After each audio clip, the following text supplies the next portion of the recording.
Hello and very good afternoon बच्चों। तो कैसे हो आप सब। तो चलिए अब हम स्टार्ट करते हैं रे ऑप्टिक्स का और एक लेक्चर जिसमें हम कवर करने जा रहे हैं स्फेरिकल मिरर्स। ठीक है, तो ये जो है बहुत इंपॉर्टेंट लेक्चर रहेगा आपके लिए, क्योंकि स्फेरिकल मिरर एक इंपॉर्टेंट टॉपिक होता है रे ऑप्टिक्स का, जिससे बार बार के जो है सवाल पूछे जाते हैं। ठीक है, तो चलिए अब हम स्टार्ट करते हैं स्फेरिकल मिरर्स। लेकिन स्फेरिकल मिरर में जाने से पहले मैं एक चीज आपको समझाना चाहता हूं। वो पहले मैं आपको समझाना चाहता हूं कि स्फीयर क्या होता है। तो स्फीयर आपको समझना पड़ेगा। क्या आपको ये बॉल दिख रहा है? तो ये बॉल क्या होता है? गोल होता है। देखो, अगर खाली गोल होगा टू डायमेंशन में उसको सर्कल बोलते हैं, लेकिन अगर एक 3D ऑब्जेक्ट होगा, अगर एक 3D ऑब्जेक्ट होगा इस बॉल की तरह पूरा गोला होगा, इसी को हम स्फीयर बोलते हैं। इसी को क्या बोलते हैं? स्फीयर बोलते हैं। अब अगर मैं इसी स्फीयर का एक टुकड़ा काटूंगा, अगर मैं इसी स्फीयर का एक टुकड़ा काटूंगा तो उससे जो मिरर बनता है उसको स्फेरिकल मिरर बोला जाता है। क्या आपको समझ आ रहा है? फिर से मैं एक बार बोलता हूं। सबसे पहले आपको समझना है स्फीयर कुछ इस तरीके का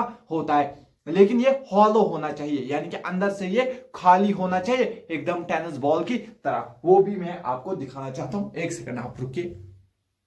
हाँ, तो क्या बोल रहा था मैं आपको? स्फीयर कुछ इस शेप का होता है। अगर मैं इसका कोई एक टुकड़ा जो है काट लेता हूं, उससे फिर जो मैं मिरर बनाऊंगा उससे मेरे पास स्फेरिकल मिरर बनेगा। फिर स्फेरिकल मिरर दो टाइप के होते हैं, या कन्वेक्स या कनकेव। वो फिर हम लेकिन बाद में समझेंगे। पहले आपको समझना है स्फेरिकल मिरर होता क्या है। सर आपने अभी बोला ये अंदर से क्या होना चाहिए? खाली होना चाहिए। क्या आपको ये बॉल दिख रहा है? एकदम ये टेनिस बॉल, ये देखो, ये अंदर से क्या होती है? ये अंदर से हॉलो होती है। अंदर से क्या होनी चाहिए? खाली होनी चाहिए। उसी को बोलते हैं हॉलो स्फीयर। यानी कि देखो, पहले ये बॉल कुछ इस तरीके की होगी, पहले ये बॉल कुछ इस तरीके की होगी, लेकिन ये होता है स्फीयर। अब अगर मैं इसका एक पार्ट काटूं, अब अगर मैं इससे मिरर बनाऊं, इसको बाहर से कोटिंग करूंगा या इसको अंदर से कोटिंग करूंगा, तो उससे जो मिरर बनेगा उस मिरर को मैं बोलूंगा स्फेरिकल मिरर। क्या आपको क्लियरली समझ आ गया? ये देखो, ये पूरा स्फीयर था, अब मैंने इससे एक टुकड़ा काटा, अब मैं इससे मिरर बनाना चाहूंगा, लेकिन ये स्फीयर किसका होना चाहिए? गिलास का होना चाहिए। फिर मैं क्या करूंगा?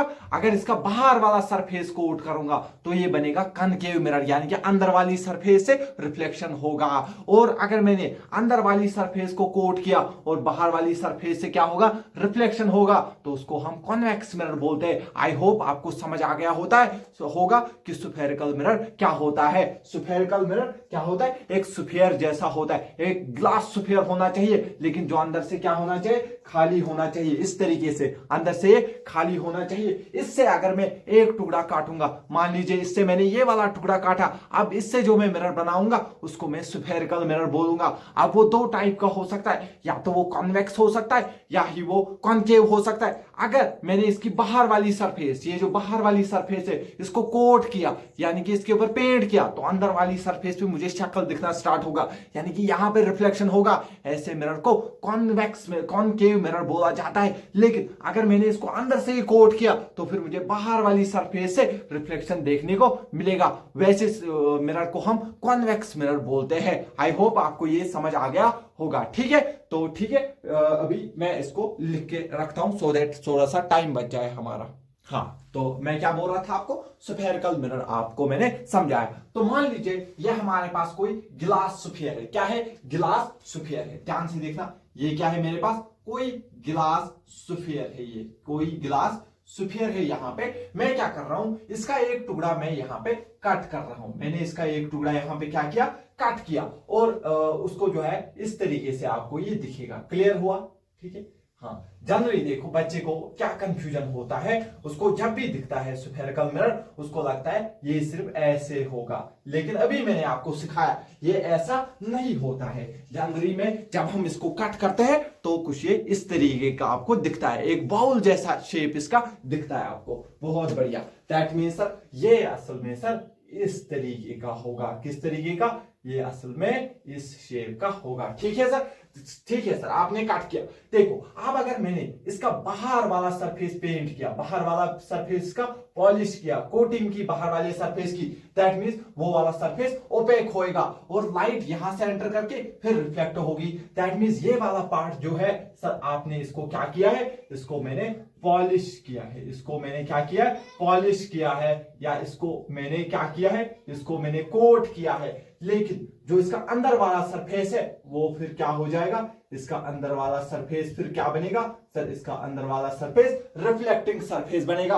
और जब भी बाहर वाले सरफेस पे हम कोटिंग या पॉलिश करते हैं दैट मींस ये क्या हो गया सर, ये केव जैसा बन गया। जैसे हम गुफा देखते हैं तो उसके बाहर बाहर से ग्लास होता है और अंदर शेर बैठता है, ये वैसा ही बन गया। तो इसीलिए याद रखने के लिए हम इसको एक केव से जो है याद रख सकते हैं, इसीलिए इसको बोला जाता है कनकेव मिरर। क्या बोला जाता है सर, इसको बोला जाता है कनकेव मिरर। इसको क्या मिरर बोलते हैं, इसको कनकेव मिरर बोला जाता है। क्या इतना क्लियर है? हाँ सर। लेकिन सर आपने कहा था इसको जो है, अगर इस पार्ट को हमने क्या किया, इस पार्ट को हमने ऐसे लिया और इस पार्ट का जो है इस तरीके का जो है बन जाएगा, क्लियर है। लेकिन अब अगर मैंने इसका अंदर वाला सरफेस, अगर मैंने क्या किया, इसका अंदर वाला सरफेस कोट किया, दैट मींस ये अंदर से ओपेक हो जाएगा। दैट मींस अब लाइट बाहर वाले सरफेस से टकराकर रिफ्लेक्ट हो जाएगी। दैट मींस जो अंदर वाली सरफेस है सर वो क्या हो गई सर, वहां पर मैंने पॉलिश किया है, अंदर वाली सरफेस पे पॉलिश किया है, या मैंने अंदर वाली सरफेस पे कोटिंग की है। दैट मीन जो बाहर वाला सरफेस है सर वो क्या हो गया, वो रिफ्लेक्टिंग सरफेस होगा, वहां पर हमको रिफ्लेक्शन देखने को मिलेगा। तो ऐसे मिरर को हम बोलते हैं कॉन्वेक्स मिरर। क्या मिरर बोलते हैं? ऐसे मिरर को कॉन्वेक्स मिरर बोला जाता है। कौन सा मिरर बोला जाता है? कॉन्वेक्स मिरर बोला जाता है। क्या इतना क्लियर हो रहा है? मैंने आपको क्या बोला, एक स्फीयर क्या होता है, एक स्फीयर एक गोला होता है। अगर हम उसको काट करेंगे, एक गिलास वाले स्फीयर को अगर हम काट करेंगे तो उसका एक टुकड़ा जो हम लेंगे उसी को हम स्फेरिकल मिरर बोलते हैं। लेकिन अगर हमने उसका बाहर वाला सरफेस पॉलिश या कोट किया और अंदर वाले सरफेस पे रिफ्लेक्शन हुआ तो वैसे को हम क्या बोलते हैं, उसको हम कनकेव मिरर बोलते हैं। लेकिन अगर हमने इसका अंदर वाला साइड जो है उसको पॉलिश किया, उसके ऊपर कोट किया, दैट मींस बाहर वाला सरफेस अब रिफ्लेक्शन देगा, और ऐसे मिरर को हम कॉन्वेक्स मिरर बोलते हैं। क्या इतना क्लियर हो गया? इतना पहले आप नोट करिए, फिर मैं इसका डेफिनेशन वगैरह जो है इसके बाद आपको लिखाता हूं। हाँ तो चलिए अब जो है वो चीजें जो मैंने अभी आपको समझाई वो चीजें यहां पर मैंने नोट करके लिखी है। सबसे पहले मैंने आपको समझाया कि स्फेरिकल मिरर क्या होता है, वो डेफिनेशन मैंने यहां पे लिखी है। Spherical mirror is a part of hollow spherical glass. जो मेरे पास हॉलो स्फेरिकल ग्लास था उसी का एक पार्ट होता है जिससे मैं उसको कट करता हूं। Hollow spherical glass whose one surface is polished, जिसकी लेकिन एक सरफेस पॉलिश हुई होनी चाहिए। अगर उसकी बाहर वाली सरफेस पॉलिश होगी तो उससे जो मिरर बनेगा उसको मैं कनकेव मिरर बोलूंगा, और अगर उसकी अंदर वाली सरफेस पॉलिश होगी तो उससे जो मिरर बनेगा वो मेरे पास कॉन्वेक्स मिरर होगा। तो यहां से मैं डिफाइन करता हूं, मेरे पास जो स्फेरिकल मिरर होते हैं वो दो पार्ट के, दो हिस्से के बनते हैं। एक मिरर को हम कॉनकेव मिरर बोलते हैं और एक हमारे पास कॉन्वेक्स मिरर होता है। एक कॉनकेव मिरर, एक convex mirror. Sir concave mirror क्या होता है? सर जिसका बाहर वाला सरफेस कोट किया होगा और अंदर वाले सरफेस पे हमें रिफ्लेक्शन देखने को मिलेगा कुछ इस तरीके से। जिसका बाहर वाला सरफेस कोटेड होगा, बाहर वाला सरफेस कोटेड होगा और इसका अंदर वाला सरफेस से हमको रिफ्लेक्टेड सरफेस होगा, यानी कि रिफ्लेक्टिंग होगा, यहां पे रिफ्लेक्शन होगा और बाहर वाला सरफेस ओपेक होगा। ऐसे मिरर को हम कॉनकेव मिरर बोलते हैं। यहां पे मैंने लिख के रखा है, if the outer surface of the hollow spherical part is polished, अगर बाहर वाला सरफेस आपने पॉलिश किया है, कोट किया है और अंदर वाले सरफेस पे आपको रिफ्लेक्शन देखने को मिलता है तो ऐसे सरफेस को कॉनकेव मिरर बोला जाता है। क्लियर है इतना? जी सर। इसी तरीके से हम एक टर्म यहां पे लिखते हैं कॉन्वेक्स मिरर। दूसरे टाइप का मिरर होता है कॉन्वेक्स मिरर। इसमें क्या होगा, अगर आपने अंदर वाले सरफेस को ही पेंट किया है, इस तरीके से अगर आपने अंदर वाले सरफेस को ही पेंट किया है और बाहर वाले सरफेस पे लाइट आके रिफ्लेक्ट होगी, दैट मींस सर इसका अंदर वाला सरफेस आपने कोट कर दिया है, कोटेड है, एंड सर इसका बाहर वाला सरफेस आपने सर रिफ्लेक्टेड बनाया है, दैट मींस बाहर वाले सरफेस पे रिफ्लेक्शन देखने को मिलेगा। और ऐसे मिरर को हम कॉन्वेक्स मिरर बोला है। इसको क्या बोलते हैं? इफ द इनर, अगर हमने अंदर वाला, शॉर्ट में अगर मैं लिखूंगा, if the inner surface is coated, अगर अंदर वाली सरफेस कोटेड है और बाहर वाली सरफेस पे रिफ्लेक्शन हो रहा है तो वैसे मिरर को मैं कॉन्वेक्स मिरर की कैटेगरी में रखूंगा। आई होप आपको समझ आ गया होगा स्फेरिकल मिरर क्या होता है। ये एक ऐसा मिरर होता है जो एक ग्लास स्फीयर से बना होता है, उससे इसको हम काट के, उसका एक टुकड़ा काट के इसको बनाया जाता है। और अगर हमने बाहर वाले सरफेस को पेंट किया तो कॉनकेव मिरर देखने को मिलेगा, लेकिन अगर अंदर वाले सरफेस को पेंट किया तो कॉन्वेक्स मिरर हमें देखने को मिलता है। क्लियर है इतना? पहले इतनी चीजें आप नोट करिए, फिर मैं कुछ इंपॉर्टेंट टर्म्स जैसे पोल हो गया, प्रिंसिपल एक्सिस वगैरह वो आपको समझाऊंगा। क्लियर हुआ? इतना पहले आप लिख लीजिए। हाँ, तो चलिए आप कुछ इंपॉर्टेंट टर्म्स है इनका हम डिस्कशन करते हैं, क्योंकि ये चीजें आप क्लास 10th में भी पढ़ ली होती है, इसलिए इनको जो है मैंने पहले ही लिख के लाया, लेकिन मैं पूरा आपको एक्सप्लेन करूंगा, हर एक चीज नए से एक्सप्लेन करूंगा, ऐसे जैसे आपने कभी जो है स्फेरिकल मिरर नहीं पढ़ा हो, मैं वैसे मान के चल रहा हूं। ठीक है, तो स्फेरिकल मिरर में सबसे पहली डिस्कशन हमारे पास होता है पोल, या जिसका दूसरा नाम होता है ऑप्टिकल सेंटर। अब ये चीज क्या होती है, मान लीजिए ये हमारे पास क्या है, ये हमारे पास एक मिरर है। ये कौन सा मिरर है सर? इसको बाहर से कोटिंग की है आपने। सर जिस मिरर को बाहर से कोटिंग किया होता है उसको कॉनकेव मिरर बोलते हैं। हाँ सर, तो सर यहां से यहां तक इसका रिफ्लेक्टिंग सरफेस है, एंड सर जो इसका सेंटर होगा, मिरर का जो सेंटर होगा उसको हम पोल बोलते हैं। ठीक है, it is the geometrical centre of the spherical mirror. लेकिन आप इसको कहीं भी मान सकते हो, आपका सवाल गलत नहीं होगा, लेकिन एज अ डेफिनेशन हम इसको इसी तरीके से डिफाइन करते हैं। क्या बोलते हैं? It is the geometrical centre क्या है? It is the geometrical centre of the spherical reflecting surface, यानी कि ये सेंटर होता है, इसी को हम क्या बोलते हैं? पोल बोलते हैं। क्लियर है इतना? हाँ सर। इसके बाद दूसरा पॉइंट हमारे पास आता है सेंटर ऑफ कर्वेचर। अब सेंटर ऑफ कर्वेचर क्या है सर? सेंटर ऑफ कर्वेचर कुछ नहीं है, ये स्फेरिकल मिरर देखो इतना सा पार्ट है, लेकिन ये मैंने किसी बड़े स्फीयर से काटा होगा ना। हाँ, जिस बड़े स्फीयर से, मान लीजिए ये पूरा पहले ऐसे स्फीयर था, मैंने बाकी चीज हटा के सिर्फ इतना पार्ट रखा और उसको बाहर से कोटिंग किया, यानी कि जिस बड़े वाले स्फीयर से मैंने इसको काटा है उसका जो सेंटर होगा, इस बड़े वाले स्फीयर का सेंटर जिससे मैंने इसको काटा है उसको ही हम सेंटर ऑफ कर्वेचर बोलते हैं। उसी को क्या बोलते हैं? सेंटर ऑफ कर्वेचर बोलते हैं। The centre of the sphere of which the mirror is part, ये उस स्फीयर का सेंटर है जिस स्फीयर से मैंने मिरर को काटा है, इसी को सेंटर ऑफ कर्वेचर बोलते हैं। और सेंटर ऑफ कर्वेचर को हम जनरली सी से डिनोट करते हैं। क्या इतनी चीजें आपको क्लियरली समझ आ रही है? अब जो लाइन सेंटर ऑफ कर्वेचर और पोल को ज्वाइन करे, जो स्ट्रेट लाइन सीधे सेंटर ऑफ कर्वेचर एंड पोल से पास हो, इसी लाइन को प्रिंसिपल एक्सिस बोला जाता है। इसी को हम क्या बोलते हैं? इसी को प्रिंसिपल एक्सिस बोला जाता है। वो लाइन जो सेंटर ऑफ कर्वेचर एंड पोल के थ्रू पास होती हो, ऐसी लाइन को जो है प्रिंसिपल एक्सिस बोला जाता है। क्या क्लियर समझ आ रहा है? हाँ sir, it is the line joining the centre of curvature and pole. ये वो लाइन है जो सेंटर ऑफ कर्वेचर और पोल को ज्वाइन करते हुए जाती है, ऐसी लाइन को हम प्रिंसिपल एक्सिस बोलते हैं। सर ये क्या होता है? Radius of curvature. Sir radius of curvature क्या होता है? कुछ नहीं होता है, यानी कि ये उस स्फीयर का रेडियस होता है जिस स्फीयर से मैंने मिरर को काटा है। ये बड़ा वाला स्फीयर था, मैंने इसी स्फीयर से इस मिरर को काटा है, यानी कि ये जो मेरे पास स्फीयर है इसका जो रेडियस होगा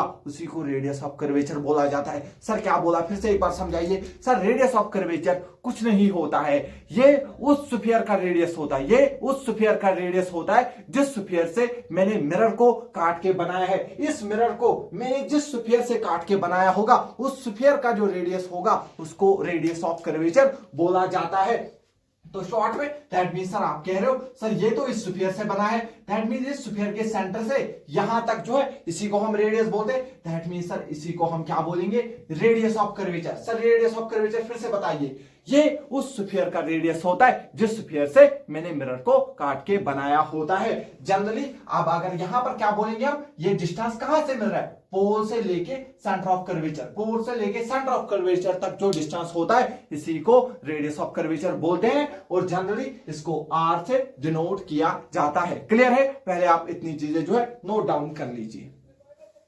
चलिए इसके बाद हम डिस्कस करते हैं एपर्चर ऑफ द मिरर। अब मिरर का एपर्चर होता क्या है मैं आपको पहले ही बता चुका हूं। ये जो है स्फेरिकल मिरर जो है ये हमारे पास ऐसा नहीं होता है। जनरली जब हम दिखाते कॉपी पे तो ऐसा इसका सिंबल बनाते हैं, लेकिन ये ऐसा आर्क जैसा नहीं होता है। ये असल में इस तरीके का होता है। समझ आ गया? ये दिखता तो हमें सिर्फ ऐसा गोला है, यहाँ पे सरफेस पे सिर्फ हम इतना दिखाते हैं, लेकिन ये असल में होता ऐसा है, होता ऐसा है। अब एपर्चर क्या है? आप देखो ये छोटा सा टुकड़ा है स्फीयर का। अब इसमें ये जो इसका साइज है इसी को एपर्चर बोला जाता है। मिरर का जो साइज होता है इसी को एपर्चर बोला जाता है। अब इसमें कितनी इंसिडेंट रेज जाएगी, कितने एरिया से इंसिडेंट रेज इस पे जा सकती है, उसी एरिया को हम जो है एपर्चर बोलते हैं। क्लियर? समझ आ गया? ये क्या बोलता है? It is the size of the mirror. ये हमें साइज ऑफ मिरर के बारे में बोलता है। It is the diameter of the actual mirror cross section, यानी कि एक्चुअल क्रॉस सेक्शन जिधर से एक्चुअली लाइट रेज जा रही है, जिधर से एक्चुअली लाइट रेज जा रही है, जिधर से एक्चुअली लाइट रेज जो है इंसिडेंट हो रही है, उस पार्ट को हम एपर्चर बोलते हैं। क्लियर? समझ आ गया? एपर्चर जो है ये क्रॉस सेक्शन एरिया होता है। ये हमारे पास ये क्रॉस सेक्शन एरिया है जिस पार्ट से लाइट इंसिडेंट हो रही है एक्चुअल में। सर देखिए ये जो है ध्यान से देखना, ये मेरे पास क्या है? एक स्फेरिकल मिरर है। मान लीजिए इसका बाहर वाला सरफेस कोट किया हुआ है, तो ये कनकेव मिरर है। ये जो है एक्चुअल कितने, ये जो क्रॉस सेक्शन एरिया है इससे कितनी रे, कितने क्रॉस सेक्शन, देखो यहां से जो अगर रे जाएगी क्या वो इस पे इंसिडेंट होगी? नहीं। यानी कि इधर खाली ये अंदर वाले सरफेस पे जो इसके ऊपर रेस पड़ रही है, वो सारी रेस जो इसके ऊपर पड़ेगी क्या वो इस क्रॉस सेक्शनल एरिया, यहां पर जो एक इमेजिनरी एरिया है जो वो उसी से तो गुजर के जाएगी। दैट मींस वो क्रॉस सेक्शनल एरिया से जितनी भी रेस जाएगी और वो इंसिडेंट होनी चाहिए इस रिफ्लेक्टिंग सरफेस के ऊपर, इसी को हम एपर्चर बोलते हैं। एपर्चर क्या होता है? एक क्रॉस सेक्शनल एरिया होता है। इस क्रॉस सेक्शनल एरिया को मैं एपर्चर बोलता हूं। आई होप आपको क्लियर समझ आ गया होगा। एपर्चर होता क्या है ये डेफिनेशन होता है, बाकी इसका उतना ज्यादा यूज नहीं होता है। तो चलिए ये हमारे पास बेसिक टर्म जो भी थी स्फेरिकल मिरर के बारे में उनको हमने इसमें डिस्कस कर दिया है। क्या आपको इतना क्लियरली समझ आ गया है? I hope. ठीक है, तो इसके बाद हम जो है मैं आपको दो टाइप ऑफ रेस समझाऊंगा। एक हमारे पास होती है मार्जिनल रेस और एक हमारे पास होती है पैरा एक्सियल रेस। ठीक है, तो सबसे पहले आप इतना नोट डाउन कर लीजिए। तो चलिए अब हम डिस्कस करते हैं मार्जिनल रेस के बारे में। दो टाइप ऑफ रेस होती है। एक रे को हम बोलते हैं मार्जिनल रेस। ठीक है, सबसे पहले हम देखेंगे मार्जिनल रेस क्या होती है।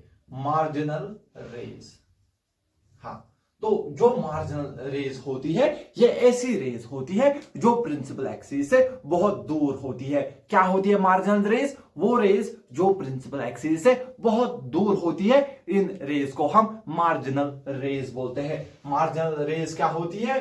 ये जो है प्रिंसिपल एक्सिस से बहुत दूर होती है। ये प्रिंसिपल एक्सिस से बहुत दूर होती है और ऐसी रेस को हम मार्जिनल रेस बोलते हैं। For example sir marginal rays आप क्यों बता रहे हो?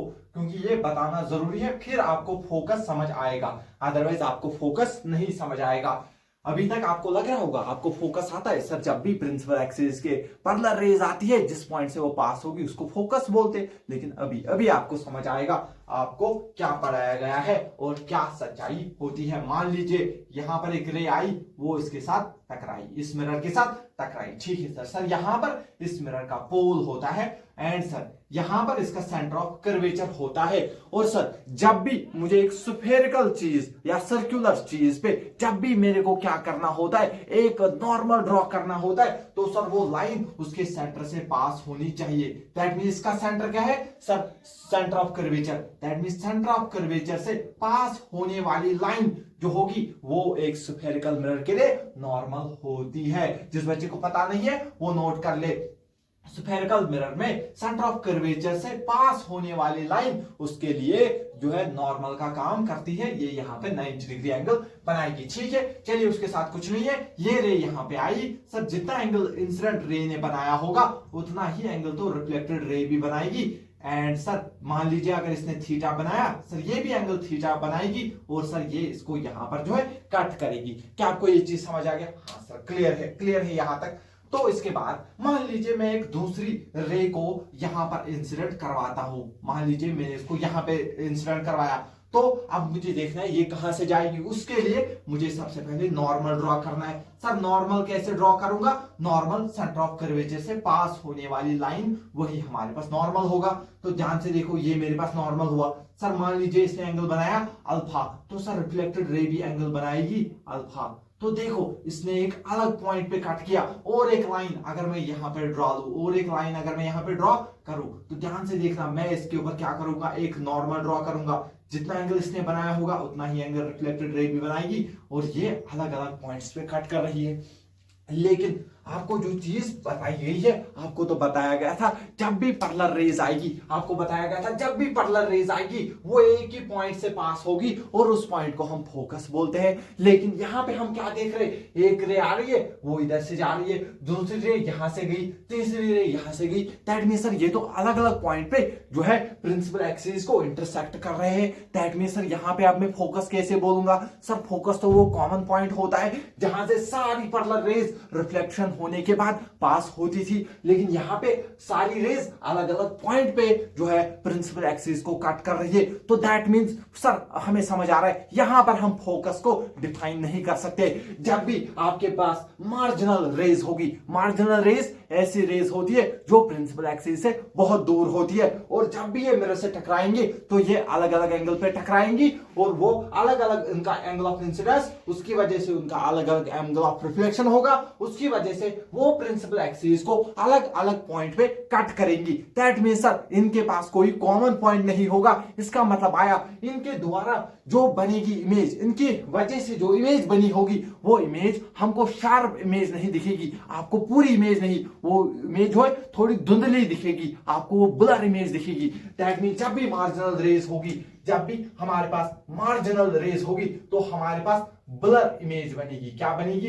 ब्लर इमेज का फॉर्मेशन होगा, ब्लर इमेज का फॉर्मेशन होगा। यहां पर हम फोकस को डिफाइन नहीं कर सकते क्योंकि हमें कोई एक कॉमन पॉइंट नहीं मिल रहा है जहां पे सारी इंसिडेंट रेज जहां पर सारी रिफ्लेक्टेड रेज एक ही पॉइंट पे कट कर रही हो। यहां पे वैसा कोई कॉमन पॉइंट मिल ही नहीं रहा है। यहां पे हर एक इंसिडेंट रे, हर एक रिफ्लेक्शन होने के बाद हर एक रिफ्लेक्टेड रे अलग अलग पॉइंट पे कट कर रही है, किसी कॉमन पॉइंट के थ्रू नहीं जा रही है। दैट मींस यहां पर फोकस हम डिफाइन नहीं कर सकते, यहां पर हम फोकस को डिफाइन ही नहीं कर सकते, डिफाइन नहीं कर सकते, नहीं कर सकते। यानी कि अब आपको समझ आ गया होगा आपने क्या पढ़ा था। यानी कि आपने तो पढ़ा था जब भी पैरेलल रेज आएगी किसी कॉमन पॉइंट से पास होगी उसको फोकस बोलेंगे। तो यहां पे दिखाओ कहां पे फोकस है, यहां तो अलग अलग रेज अलग अलग पॉइंट पे कट कर रही है। दैट मींस यहां पर कोई कॉमन पॉइंट नहीं मिल रहा है, इसका मतलब यहां पर कोई फोकस डिफाइन नहीं होगा। लेकिन किन रेज के लिए? मार्जिनल रेज के लिए। मार्जिनल रेज क्या होती है? बहुत दूर होती है। लेकिन आपके लिए थोड़ी सी खुशखबरी है, ये चीजें आपकी सिलेबस में नहीं है। आपके सिलेबस में वो रेज है जो इस प्रिंसिपल एक्सिस बहुत पास होती है, और वैसी रेज को हम पैरा एक्सियल रेज बोलते हैं। आपके सिलेबस में क्या है? पैरा एक्सियल रेज है। ठीक है, उससे पहले आप मार्जिनल रेज वाला ये पार्ट नोट करिए, फिर मैं आपको पैरा एक्सियल रेज समझाता हूं। हाँ, तो चलिए अब डिस्कस करते हैं paraxial rays. Paraxial rays ऐसी रेज होती है जो प्रिंसिपल एक्सिस के एकदम पास होती है, ये उतनी दूर नहीं होती है। सर पैरा एक्सियल रेज क्या होती है? Paraxial rays, paraxial rays, शाबाश, paraxial rays principal axis के पास होती है, प्रिंसिपल एक्सिस के पास होती है। यानी कि ये दूर नहीं, ये पास होती है, नजदीक होती है। तो दैट मीन ये रेज असल में ये इतनी जो है इसके पास होंगी। एक रे आई तो यहां पे आप क्या करोगे? आप बोलोगे सर मैं इसके ऊपर नॉर्मल डालूंगा, जितने एंगल से टकराई उतने एंगल से पार होगी। इससे जस्ट पास वाली दूसरी रे जाएगी। अब इनके एंगल में उतना डिफरेंस नहीं होगा क्योंकि ये असल में इससे भी पास होंगी। तो ये जब रिफ्लेक्ट करेंगी, जब इनका रिफ्लेक्शन होगा तो ये एक कॉमन पॉइंट के थ्रू पास होगी, ये कॉमन पॉइंट के थ्रू पास होगी और जिस कॉमन पॉइंट के थ्रू ये सारी रिफ्लेक्टेड रेज पास होगी, ये सारी रिफ्लेक्टेड रेज पास होगी, उसी कॉमन पॉइंट को हम फोकस बोलते हैं। उसी कॉमन पॉइंट को क्या बोला जाता है? फोकस बोला जाता है। क्या क्लियर समझ आ गया? हाँ सर। क्या आपने बोला? सर जो मार्जिनल रेज होती है वो प्रिंसिपल एक्सिस से बहुत दूर होती है, जब वो टकराने के बाद अलग अलग पॉइंट पे कट करती है, दैट मींस कोई कॉमन पॉइंट नहीं मिलता है, इसलिए उनके लिए फोकस डिफाइन नहीं होता है। लेकिन सर जो आपके पास पैराएक्सियल रेज होती है, सर ये रेज बहुत ही पास होती है प्रिंसिपल एक्सिस के। अगर ये प्रिंसिपल एक्सिस के बहुत पास होगी तो दैट मींस इनका एंगल भी बहुत छोटा होगा, तो इनके एंगल में उतना ज्यादा फर्क नहीं मिलता है। तो ये ऑलमोस्ट सारी रेज एक ही कॉमन पॉइंट के थ्रू पास होती है और उसी कॉमन पॉइंट को हम फोकस बोलते हैं। उसी कॉमन पॉइंट को क्या नाम देते हैं? उसी कॉमन पॉइंट को हम फोकस नाम देते हैं। दैट मींस सर ये एक ही कॉमन पॉइंट पे सारी रिफ्लेक्टेड रेज मिलेगी। दैट मींस सर इसके द्वारा जो इमेज बनेगी वो शार्प इमेज होगी, एकदम आप देखोगे बहुत ही बढ़िया इमेज बन रही है। दैट मींस ये क्या बनाएंगे? शार्प इमेज बनाते हैं।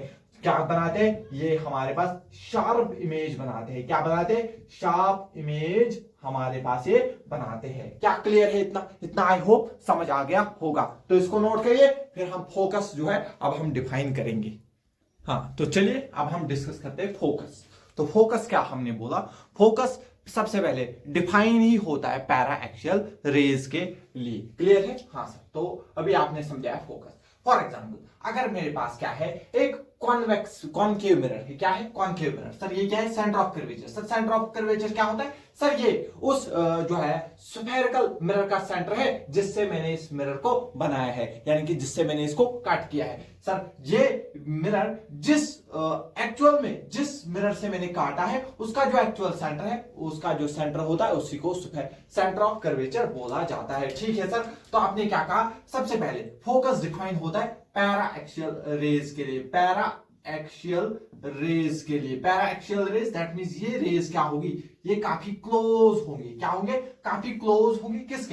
किसके क्लोज होंगे? प्रिंसिपल एक्सिस के क्लोज होंगे। लेकिन अब मैं यहां पर थोड़ा दूर दूर बनाऊंगा सो दैट आपको समझ आ जाए। मान लीजिए अगर इसने एंगल थीटा बनाया, ये भी एंगल थीटा बनाएगा और रिफ्लेक्शन होने के बाद इस पॉइंट पे कट करेंगे। सिमिलरली मैं यहां से और एक रे लाऊंगा, इसके ऊपर क्या करूंगा? नॉर्मल ड्रॉ करूंगा। जितना एंगल ये बनाएगी उतना ही एंगल ये भी बनाएगी और ये इस पॉइंट से कट करेंगे। इसी तरीके से बहुत सारी रेज आफ्टर रिफ्लेक्शन इस कॉमन पॉइंट के थ्रू क्या करेगी? कट करेगी। लेकिन ये रेज क्या होनी चाहिए? पैरा एक्सियल रेज, तभी ये इस कॉमन पॉइंट से कट करेगी और इस कॉमन पॉइंट को ही हम फोकस बोलते हैं। इसी को क्या बोलते हैं? फोकस बोलते हैं। और यहां पर पोल होता है। फिर जो फोकस से लेके पोल तक का जो डिस्टेंस होता है उसी को फिर फोकल लेंथ बोला जाता है। लेकिन ये किसके लिए मैंने आपको बोला? कॉनकेव मिरर के लिए। सर किसके लिए आपने ये समझाया?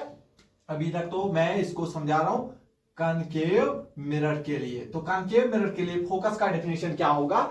Raise of light coming parallel. जो रेज ऑफ लाइट है वो पैरेलल होनी चाहिए। किसको parallel? To the principal axis. Rays of light आपकी एक दूसरे से पैरेलल होनी चाहिए और पैरेलल किससे होनी चाहिए? प्रिंसिपल एक्सिस से। And close to it. Parallel ही नहीं, इससे नजदीक भी होनी चाहिए, क्लोज टू इट। उन्हीं को बोलते हैं paraxial rays. To it after reflection. Reflection होने के बाद फ्रॉम कॉनकेव मिरर के बाद जब वो रिफ्लेक्शन होगा, कन्वर्ज एट कॉमन पॉइंट। वो एक कॉमन पॉइंट पे कन्वर्ज, ये ऐसे जा रही थी, इनको इसने मिलाया। यहां पे रिफ्लेक्शन होने की दूर दूर थी, इनको एक ही कॉमन पॉइंट पे कन्वर्ज किया, मिलाया। तो इसीलिए इसको कन्वर्जिंग मिरर भी बोला जाता है। शाबाश। From the concave mirror converge eight a common point. एक कॉमन पॉइंट पे उन सबको मिलाता है, कन्वर्ज करता है ऑन द प्रिंसिपल एक्सिस। किसके ऊपर? प्रिंसिपल एक्सिस के ऊपर। और इसी पॉइंट को हम फोकस बोलते हैं। क्या आपको समझ आ गया कॉनकेव मिरर के लिए कैसे फोकस को डिफाइन किया जाता है? सर अब कॉन्वेक्स मिरर के लिए आप बताइए।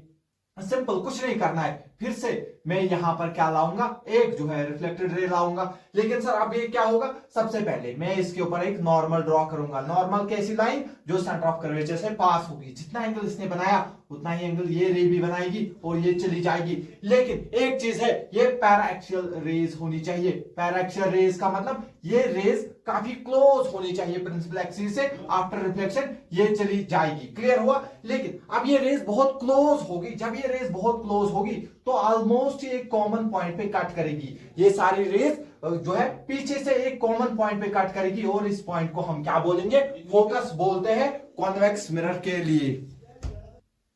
हाँ तो क्या बोल रहा था? ये जो है कॉन्वेक्स मिरर के लिए हम डिफाइन करते फोकस। क्लियर हुआ? क्या मैंने बोला? Rays of light coming parallel to principal axis, principal axis से पैरेलल होनी चाहिए एंड क्लोज टू इट, वो इससे नजदीक होनी चाहिए। आफ्टर रिफ्लेक्शन, जैसे ही रिफ्लेक्शन होगा ये दूर दूर जाना चाहेगी। After reflection from the convex mirror diverges, ये जो रेज है दूर दूर जाना चाहेगी, ये कहीं मिलेगी नहीं। यहां से एक रे आएगी, ये भी दूर जाना चाहेगी, तो लेकिन अब इनको जबरदस्ती मिलाना पड़ेगा।